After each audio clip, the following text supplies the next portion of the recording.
जो वक़्फ़ के कानून को अंदर दायरे में आना नहीं चाहते। मुझे मिले थे वोरा समाज वाले, वोरा समाज है, अहमदिया है, कई सारे ऐसे समुदाय हैं, सिया भी है, पसमंदाओं के भी कुछ ट्रस्ट हैं। वो सभी को मैं एक आनंद का समाचार देना चाहता हूं, अब मुसलमान भी ट्रस्ट एक्ट के अंदर अपना ट्रस्ट रजिस्टर करा सकता है। इसके लिए कंपलसरी नहीं है कि वो वक़्फ़ के कानून में भी जाए, चैरिटी कमिश्नर एक्ट के तहत वो करने वाला है। मान्यवर, भूमि के रिकॉर्ड का कार्यालय होगा, समाचार पत्र और क्षेत्रीय भाषाओं में इसकी एडवर्टाइज दी जाएगी। ढेर सारे प्रावधान मान्यवर इसके अंदर किए हैं। महिला, सिया, पसमंदा, वोरा, अहमदिया, उनका हमने समावेश किया ही है। और उन्होंने कहा, मैं सुन रहा था, मान्यवर एक फैशन हो गई, राम जन्मभूमि का मंदिर बनाने की बात आई तो इस देश के अंदर खून की नदियां बह जाएगी, मुसलमान रोड पर आ जाएगा, मुसलमानों का ये हो जाएगा, वो ट्रिपल तलाक, फिर से डर, सीए आया कि मुसलमानों की नागरिकता चली जाएगी। जिन जिन ने भाषण किया है, एक मुसलमान की नागरिकता गई है तो बता दो। मुसलमान भी जानता है। और मैं तो आपके माध्यम से देश के मुसलमानों को अपील करना चाहता हूं, मान्यवर, मैंने बहुत झेला है। ये कहते थे कि सीए कानून मुसलमानों की नागरिकता लेने 2 साल हो गए, एक भी मुसलमान की नागरिकता गई है तो सदन के पटल पर रखी। कितना झूठ फैलाया इन्होंने। मान्यवर, धारा 370 हटाई, ये कह रहे थे मुसलमानों का ये हो जाएगा, वो हो जाएगा, फिर से उमर अब्दुल्ला जीत कर आज शासन कर रहे हैं।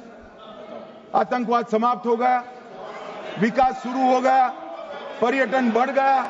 मान्यवर, एक कांग्रेस पार्टी और उसके साथियों ने मुसलमान भाइयों को डरा डरा कर अपनी वोट बैंक खड़ी करने का काम किया।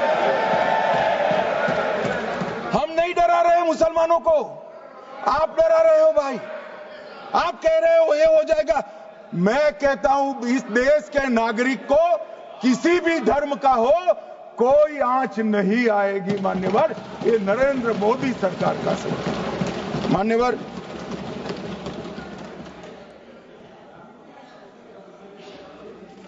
इनको मान्यवर ना पिछड़ों की चिंता है ना मुसलमानों की। ये सालों से जातिवाद और तुष्टीकरण इसके आधार पर काम करते हुए आए हैं और जातिवाद और तुष्टीकरण की राजनीति कर कर अपने परिवार की पॉलिटिक्स को आगे बढ़ाए हैं। मगर 2014 से मान्यवर जातिवाद, तुष्टीकरण और परिवारवाद को एक साथ नरेंद्र मोदी ने समाप्त कर कर विकास की राजनीति इस देश में प्रस्तावित की।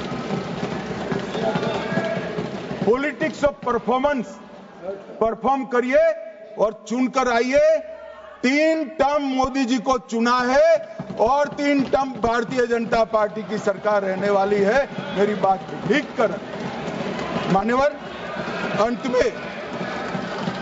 अंत में मैं किरण जी को बहुत बहुत बधाई देना चाहता हूं कि बहुत अभ्यास कर सारे दूषणों को निकालकर वक्फ कानून को शुद्ध, पारदर्शी और उद्देश्यों को समर्पित बनाने का काम रिज्जू साहब लेकर आए हैं। मैं इसका समर्थन करता हूं।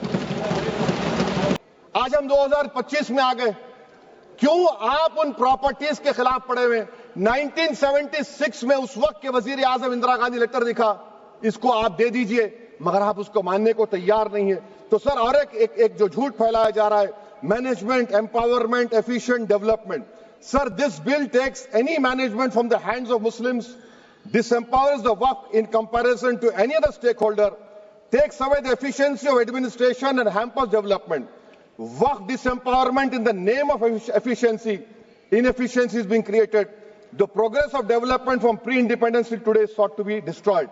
Sir, अभी हमारे होम मिनिस्टर साहब ने फजल पुकाया केस का जिक्र किया। सर, मैं आपसे गुजारिश करूंगा कि होम मिनिस्टर जरा अच्छे लोगों को रखकर इंफॉर्मेशन ले। फजल पुकाया का ऑबिटर क्या है? इट इज ऑबिटर, वो रेशो डेसिडेंडाई नहीं है जो आपने कहा है। अच्छा सर, शेड्यूल ट्राइब के बारे में कहा, क्या शेड्यूल ट्राइब में मुसलमान नहीं होते? शेड्यूल कास्ट में नहीं होता मुसलमान, शेड्यूल ट्राइब में मुसलमान होता। तो क्या आर्टिकल 25 मेरा चला गया, आर्टिकल 26 चला गया, आर्टिकल 14 चला गया, 15 चला गया, 29 चला गया? लक्षद्वीप का एक मुसलमान एमपी है, क्या उसको राइट नहीं है क्योंकि ट्राइबल है? क्या कह रहे हैं आप? इस ऐवान को क्यों गुमराह कर रहे हैं आप शेड्यूल ट्राइब के नाम पर? सर, और एक चीज जो आपको बता रहा हूं सर, अब आप जब आर्टिकल 26 से मेरा सोर्स है, तो आप सेंट्रल वक्फ काउंसिल में 22 में से 10-11 आप नॉन मुस्लिम को बना सकते हैं। रिलीजन न्यूट्रल आपने कह दिया, और आप बनाएंगे, क्यों बनाएंगे आप? स्टेट वक्फ बोर्ड में 7 नॉन मुस्लिम होंगे और 4 मुसलमान। क्यों होंगे? क्योंकि आप लॉ में 95 में डायरेक्ट मैनेजमेंट में ले सकते हैं 5 साल के लिए। आप वक्फ यूजर को आप कलेक्ट डिस्ट्रिक्ट ऑफिसर बोलेगा ये वक्फ की प्रॉपर्टी नहीं है, तो वो वक्फ बोर्ड खामोश बैठ जाएगा, कुछ एक्शन ही नहीं लेगा क्योंकि वो आपके प्यादे हैं। अच्छा, जब आप नॉमिनेट करेंगे सर मैं मोदी गवर्नमेंट के खिलाफ नो कॉन्फिडेंस ला सकता हूं, मगर वक्फ बोर्ड का चेयरमैन जो नॉमिनेट होगा उसके खिलाफ नो कॉन्फिडेंस नहीं ला सकते, हम बिल्कुल नहीं ला सकते। क्या मजाक है बताइए आप? ये डेमोक्रेसी है। नॉमिनेट भी स्टेट गवर्नमेंट करेगी, वो अगर डिक्टेटर बन जाएगा जैसा आज भारत में हो रहा है तो वो भी नहीं हटेगा। कम से कम यहां पर तो इलेक्शन है, वहां पर तो आप 5 साल झेलते रहो उसको। अच्छा सर, अब ये जो क्लॉज 11 और क्लॉज 9 आप 16AA से देखिए, where the qualification of the members of the board has been limited only to 3 categories contained in 14(1)(c). Intention is very clear that the majority is to be packed with non-Muslims. So who will defend my interests, sir? If I cannot depend on the state waqf board, central waqf council, which are going to comprise non-Muslims, this in itself is a clear violation of Article 26, 14 and 15, sir. अच्छा sir, CO पहले 95 act में था कि word मुस्लिम, आपने गायब कर दिया उसको। अरे आखिर क्यों इतनी नफरत है आपके लफ्ज मुसलमान से? अच्छा, फिर क्या कह रहे हैं आप कि ये भी आर्टिकल 26 का वायलेशन है। सब जितने हिंदू धर्म के प्रॉपर्टीज हैं, सिख धर्म के हैं, बौद्ध के हैं और आपके जैन के, वहां पर उन्हीं के मजहब का ऑफिसर होगा।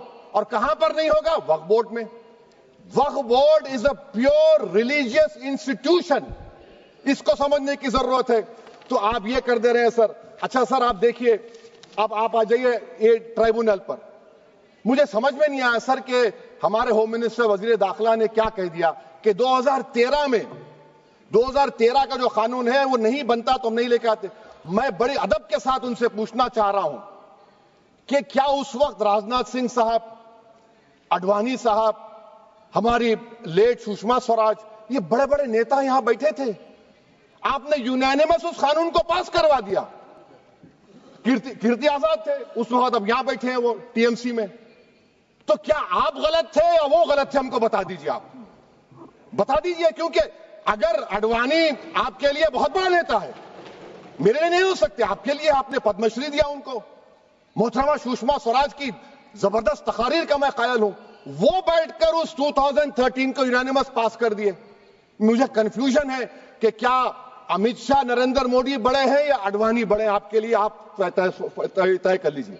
अच्छा सर, आपके tribunal sir, railway Clements tribunal, NGT tribunal, income tax, वैसे 14-15 ट्राइब्यूनल है। हिंदू एंडोवर का ट्राइब्यूनल, सबका अपील नहीं होती, रिव्यू होता है। गृह मंत्री सरकार कह रही है कि नहीं, रोक दिए, रोक लगा। कैसे रोक लगाते हैं? रिव्यू और अपील में तो फर्क होता है ना सर। आप ही कह रहे हैं कि पूरे कोर्ट्स में बैकलॉग है और आप अपील कर रहे हैं। अच्छा सर, रिटायर्ड डिस्ट्रिक्ट जज 95 में सिटिंग डिस्ट्रिक्ट जज था, जो एडमिनिस्ट्रेटिव कंट्रोल था सीजीआई साहब, उसको निकाल दिए। अच्छा सर, अब आप अभी हमारे मंत्री साहब ने कहा trust, sir Shri Sai Baba trust 2004, वो ये कहता है जो ऑफिसर उसमें काम करता है उसको साई बाबा का डिवोटी होने चाहिए और उसको डिक्लेरेशन लिख के देना पड़ेगा।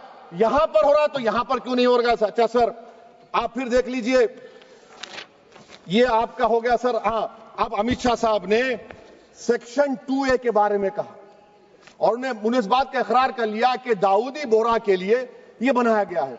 मगर मैं आपके जरिए से गवर्नमेंट से पूछना चाह रहा हूं, आपने तो उस प्रोवाइजो में दाऊदी बोहरा का नाम ही नहीं लिखा, आपने उनको भी थैंक यू कर दिया, उनका नाम क्यों नहीं लिखा आपने? और सर, और गवर्नमेंट क्या कर रही है? आप मुस्लिम समाज में जो बेकार किस्म के लोग हैं उनको एक रास्ता बना रहे हैं, एग्जिट दिखा रहे हैं कि तुम्हें वक्त से बचना है तो तुम्हें ट्रस्ट बना लो। ये क्या कर रहे हैं सर आप? कम से कम उन दाऊदी बोहरा को आप दे देते। अच्छा sir, clause 3V section 36 clause 18 देख लीजिए।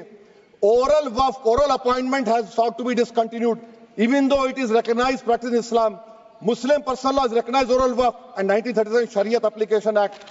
सर आप क्लॉज 39 पर आ जाइए। 5 साल के लिए मुसलमान।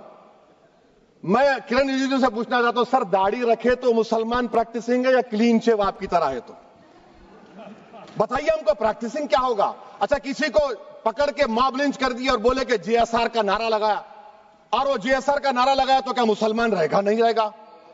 या फिर देश के प्रधानमंत्री ने कहा था कपड़े देखकर पहचानो, तो क्या कपड़े देखकर आप कह देंगे? अच्छा, अगर कोई क्रिश्चियन हिंदू धर्म कबूल करता है तो क्या वो मंदिर को नहीं दे सकता प्रॉपर्टी? फिर भारत के संविधान में आर्टिकल 300 क्यों है सर? राइट टू इक्वालिटी क्यों है? फ्रीडम ऑफ रिलीजन क्यों है? 5 साल कहां से लाएंगे? अच्छा सर, और एक चीज मैं आपको बोल के खत्म कर दूंगा सर। इस बिल में वक्फ अल औलाद का सर, इसमें आप देखिए clause 432, the creation of waqf al-awlad shall not result in denial of inherent rights to heirs, including women heirs or the waqif or any other right of person. Sir, ये article 25 का violation है, शरीयत application act 37 का violation, article 300A का violation है। अच्छा, हिंदू धर्म में सेल्फ एक्वायर्ड प्रॉपर्टी को एक हिंदू, अब उसके फर्ज के 2 बच्चे हैं, वो एक को अपनी पूरी दौलत दे सकता है, कोई रोक टोक नहीं है। वो कहेगा नहीं मैं घर के बच्चों को नहीं दूंगा, मोहल्ले के गरीब को दे दूंगा, वो भी कोई रोक टोक नहीं है। वहां पर आपको बच्चों की फिक्र नहीं है। जब मैं अपनी प्रॉपर्टी को अल्लाह को मालिक बनाकर दे रहा हूं, आप कह रहे बच्चों की फिक्र नहीं है। इतनी मोहब्बत आप बिल्किस बानो से दिखा देते तो आपके लिए दुआएं देती आपके लिए। तो सर आप दूसरी बात आप देख लीजिए सर, आखिरी बात कहकर मैं अपनी बात को मुकम्मल कर रहा हूं सर। नहीं खैर मैं मुकम्मल कर रहा हूं, स्पीकर साहब बहुत टाइम दे दिए। सर आप देखिए, इसमें अमित शाह साहब बोले कि इतनी प्रॉपर्टीज का कब्जा हुआ, चोरी हुई, ये हुआ। सर क्लॉज 2652A सेक्शन, अगर कोई प्रॉपर्टी बेचता है 2 साल की सजा थी, आपने क्या कर दिया? उसको 6 महीने कर दिया। नॉन बेलेबल था, आपने बेलेबल कर दिया। सेक्शन 40 की बात करते हैं। सेक्शन 40 में सर हमको जो ज्वाइंट वर्किंग कमेटी का जो नोट्स दिए, उसमें मिनिस्ट्री ऑफ माइनॉरिटी अफेयर्स ने कहा कि 30 साल में 515 केसेस सेक्शन 40 के, और सिर्फ 8 लोग कोर्ट को गए। वक्फ यूजर का कानून तेलंगाना आंध्रा में है, सेक्शन 40 का कानून तमिलनाडु 63 है, आंध्र प्रदेश में 43 है। और सर आप डायरेक्शन दे रहे हैं। अच्छा, क्लॉज 4218B देखिए सर, आप रूल बना रहे हैं, कोऑपरेटिव फेडरलिज्म के खिलाफ है, इतना रूल बना रहे हैं। और आखिर में सर मैं आपको बताना चाह रहा हूं स्पीकर साहब, ये बिल का मकसद सिर्फ मुसलमानों को जलील और रुस्वा करना है, मुसलमानों को दूसरे दर्जे का शहरी बनाने का इनका मकसद है। सर अगर आप हिस्ट्री को पढ़ेंगे तो महात्मा गांधी उस वक्त के व्हाइट अफ्रीका में सफेद फार्म अफ्रीका के कानून को महात्मा गांधी ने कहा था कि ये मेरा कॉन्शियंस इसको मानता नहीं है, मैं इस कानून को कबूल नहीं करता हूं। तो महात्मा गांधी ने क्या किया? उन्होंने उस कानून को फाड़ दिया।